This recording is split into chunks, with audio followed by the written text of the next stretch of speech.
নবম pay scale অনুমোদন বাড়ল বেতন ভাতা ও পেনশন সুবিধা স্বস্তি সরকারি চাকরিজীবীদের। তো দর্শক, আজ আমার দেশ পত্রিকায় প্রকাশিত সরকারি কর্মচারীদের নতুন একটি প্রতিবেদন। না টেনে শেষ পর্যন্ত দেখুন। ভিডিওর শুরুতেই চ্যানেলটি সাবস্ক্রাইব করে রাখুন পরবর্তীতে মহার্ঘ ভাতা এবং নবম পে স্কেলের সবশেষ আপডেটগুলো সবার আগে পেতে। তো দর্শক, বহুল আলোচিত নবম পে স্কেল কাঠামো অবশেষে অনুমোদন দিয়েছে পে কমিশনের তৃতীয় বৈঠক। বৈঠকের সিদ্ধান্ত অনুযায়ী এবার শুধু মূল বেতন নয়, পাশাপাশি উল্লেখযোগ্য হারে বৃদ্ধি করা হয়েছে মহার্ঘ ভাতা, আবাসন ভাতা, যাতায়াত ভাতা, উৎস ভাতা এবং চিকিৎসা ভাতার পরিমাণ। সেই সঙ্গে অবসরে যাওয়া কর্মকর্তাদের জন্য পেনশন ব্যবস্থায় আনা হয়েছে যুগান্তকারী পরিবর্তন, যা সরকারি চাকরিজীবী সমাজে ব্যাপক স্বস্তি ও আনন্দের সৃষ্টি করেছে। তো দর্শক, অর্থমন্ত্রী বৈঠকে জানান, নতুন বেতন কাঠামো কার্যকর হলে প্রথম গ্রেডের উচ্চপদস্থ কর্মকর্তা থেকে শুরু করে সর্বনিম্ন ২০ গ্রেডের কর্মচারী পর্যন্ত সবাই নতুন সুবিধার আওতায় আসবেন। বিশেষ গুরুত্ব দেওয়া হয়েছে নিম্ন আয়ের কর্মচারীদের উপর, কারণ দেশের বৃহত্তর অংশ এ শ্রেণীভুক্ত।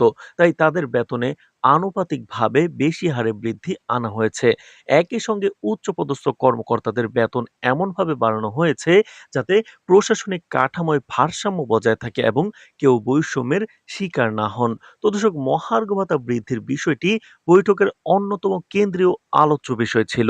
বর্তমান বাজার পরিস্থিতি, দ্রব্যমূল্যের লাগামহীন ঊর্ধ্বগতি এবং জীবনযাত্রার ক্রমবর্ধমান ব্যয় দীর্ঘদিন ধরে সরকারি চাকরিজীবীদের উপর বাড়তি চাপ সৃষ্টি করেছিল। ফলে মহার্ঘ ভাতা বাড়ানোর এই সিদ্ধান্তকে সরকারি কর্মচারীরা যুগোপযোগী, বাস্তবসম্মত এবং প্রয়োজনীয় উদ্যোগ হিসেবে দেখছেন। তো দর্শক, ভিডিওটির এই পর্যায়ে এসে এখন পর্যন্ত যারা চ্যানেলটি সাবস্ক্রাইব করেননি, অবশ্যই সাবস্ক্রাইব করে রাখুন পরবর্তীতে মহার্ঘ ভাতা এবং নবম পে স্কেলের সবশেষ আপডেটগুলো সবার আগে পেতে। তো দর্শক, নতুন ভাতা কার্যকর হলে মাসিক আয়ে একটি দৃশ্যমান পরিবর্তন আসবে, যা বিশেষত নিম্ন ও মধ্যম আয়ের পরিবারগুলোর জীবনে বড় স্বস্তি এনে দেবে। শুধু তাই নয়, উৎসব ভাতা ও চিকিৎসা ভাতার নতুন হার আগামী ঈদ ও অন্যান্য উৎসবে কর্মচারীদের মুখে হাসি ফোটাবে বলে আশা করা হচ্ছে। তো দর্শক, নবম পে স্কেল শুধু কর্মচারীদের বর্তমান আয়ে পরিবর্তন আনছে না, বরং অবসর পরবর্তী জীবনের নিশ্চয়তাতেও এক নতুন দিগন্ত উন্মোচন করছে। নতুন কাঠামোয় অবসরপ্রাপ্ত কর্মকর্তারা আগের তুলনায় বেশি পরিমাণ পেনশন সুবিধা পাবেন, যা তাদের বার্ধক্যে আর্থিক নিরাপত্তা দেবে। চিকিৎসা ভাতা ও আবাসন ভাতা পুনর্নির্ধারণ হওয়ায় কর্মরত এবং অবসরপ্রাপ্ত উভয় শ্রেণী উপকৃত হবেন। ফলে সরকারি চাকরিজীবী এখন আরো আকর্ষণীয় হয়ে উঠবে বলেই ধারণা করা হচ্ছে।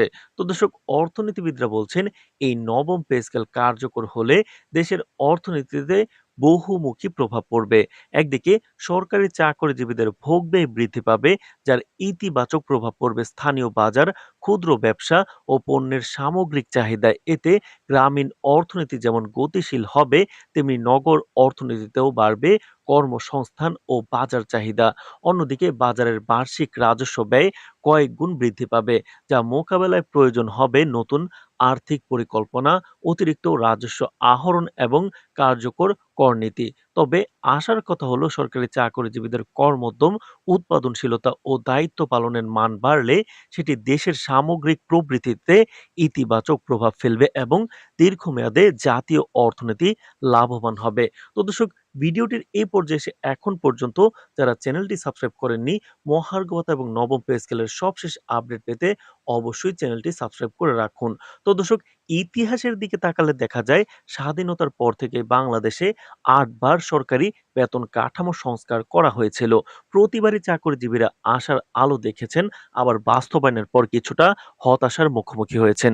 কিন্তু নবম পে স্কেলকে ঘিরে এবার প্রত্যাশা আরো অনেক বেশি, কারণ এবার শুধু বেতন বাড়ানো হয়নি, বরং সামগ্রিক জীবনমান উন্নয়নের জন্য ভাতার কাঠামোয় আনা হয়েছে যুগোপযোগী পরিবর্তন। সাধারণ কর্মচারীদের প্রতিক্রিয়াও এই আশাবাদের প্রতিফলন ঘটছে। তারা বলছেন, এই উদ্যোগ তাদের দৈনন্দিন জীবনযাত্রা সহজ করবে এবং দায়িত্ব পালনে আরো উৎসাহ যোগাবে।